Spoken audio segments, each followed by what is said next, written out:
There is a hadith, and I remember I used to hear it a lot. Maulana Tariq Jameel Sahib used to say this, repeat this hadith in front of me a lot. According to one of the sayings of Prophet sallallahu alaihi wasallam, if you leave something for Allah, Allah will give you something better than that. Better than that. You know, when I was leaving singing, I used to say, oh, maybe, Allah is Razik, so maybe I'll be rewarded from somewhere. Inshallah, mujhe کھانا پینا تو کہیں نہ کہیں سے مل ہی جائے گا جی. لیکن جو میرا ایک نقصان ہوگا وہ یہ ہوگا کہ میں اب گاؤں گا کیسے, میری آواز کون سنے گا جو اللہ نے مجھے دی ہے, ہاں جی, میری آواز کون سنے گا. لیکن تھوڑے عرصے کے بعد کیا ہوا, ہم نے نعت پڑھنی شروع کر دی. تو گانا تو ہم 40-45 سال کی عمر تک گاتے, نعت اب جب تک زندہ ہیں گا سکتے ہیں. ہاں جی, ہاں جی. جب ہم گانا گاتے تھے تو صرف اردو زبان کے لوگ سنتے تھے. اب نعت تو بنگلہ میں بھی سناتے ہیں, نعت انگریزی میں بھی سناتے ہیں, نعت عربی میں بھی سناتے ہیں. ٹھیک ہے جی. اور لوگ ہمارے سامنے پہلے بھی ہوتے تھے, تو یہ دیکھو لوگ تو ابھی بھی بیٹھے ہیں سامنے, اللہ نے واپس کر دیا, لے لو. ہاں جی, چھینا نہیں کچھ. یہ مائک پہلے بھی ہمارے منہ کے سامنے ہوتا تھا, یہ دیکھو یہ مائک ابھی بھی ہمارے منہ کے سامنے لگا ہے. ہاں جی, چھینا نہیں, ڈیویڈنڈ کے ساتھ واپس کر دیا. ہاں جی. ہاں, اللہ تو بڑے قدردان ہیں, پہلے سے زیادہ عزت دے دی. پہلے تو شہرت تھی, وقتی شہرت, پہلے تو وقتی شہرت تھی. اوہو, ایک بار مجھے کسی نے بلایا اپنے گھر, آپ آ کے ذرا ہمارے گھر مہندی کا پروگرام ہے, آپ آ کر گا دیں. میرا کوئی دوست تھا بہت. اب میں میوزک چھوڑ رہا تھا بالکل, اس وقت میرا دل نہیں تھا میوزک, میں چھوڑ ہی رہا تھا.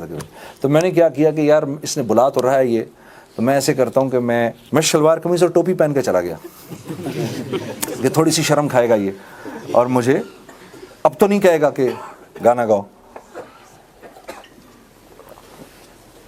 جب میں اس کے گھر کے قریب پہنچا تو مجھے اندر سے گانے کی آواز آئی. امجد بھائی, اندر سے گانے کی آواز آ رہی تھی.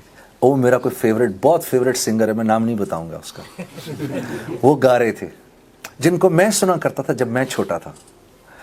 تو میں باہر ہی رک گیا, اور میں بات کر رہا ہوں, میں خود بھی 36-37 کا تھا اس وقت.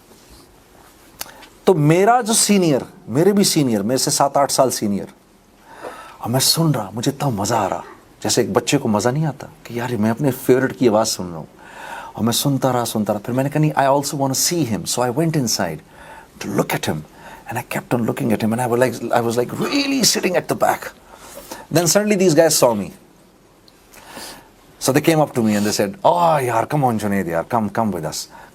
As they were taking me towards the stage, there was like to make me sit somewhere near the stage. As they were taking me there, so I saw my favorite, and he saw me, and we exchanged pleasantries like this, And I was so happy to see him. To mutual respect, same field ki na. So I did this to him, he did this to me. Suddenly this friend of mine says to me, listen to what he says. He says, yaar Junaid, yaar ek gana suna do. Main 5 minute mein is kachre ko utarta hu. میں اس کچرے کو اتارتا ہوں, پھر تم سنا دو. ایسا لگا جیسے کسی نے میرے سینے میں خنجر مار دیا. کچرا, یہ ہمارے ملک کا سپر سٹار تھا, آج پرانا ہو گیا, اس کی قیمت گھٹ گئی, تو یہ کیا ہو گیا؟ کچرا ہو گیا. ایک دم مجھے خیال آیا, تم 2 سال اور گاؤ, پھر اسی طرح تم اسٹیج پر کھڑے ہو گئے, ایک نوجوان گانے والا آ رہا ہوگا, اور ساتھ والا اس کو کیا کہہ رہا ہوگا, میں کس کو اتار رہا ہوں؟ کچرے کو بھی اتارتا ہوں. یہ اس دنیا کی حقیقت ہے, اس شہرت کی حقیقت جس کے پیچھے تم اور میں دیوانے ہوئے ہوئے. کچرا میں آج تک نہیں بھولتا, کچرا. اور یہ کیا زندگی ہے؟ اللہ اکبر. اسٹیج کے ناچنے والوں کو اللہ نے نبی کے ممبر پر بٹھا دیا. ہاں, یہ وہ عزت ہے میرے دوستو, یہ وہ نسبت ہے. ابھی بھی میں کہہ رہا ہوں, اپنے دل کی آنکھوں کو کھولو, سر کی آنکھ سے نہ دیکھو, یہ تو دھوکہ دیتی ہے. ہاں, ہماری کوئی اوقات ہے؟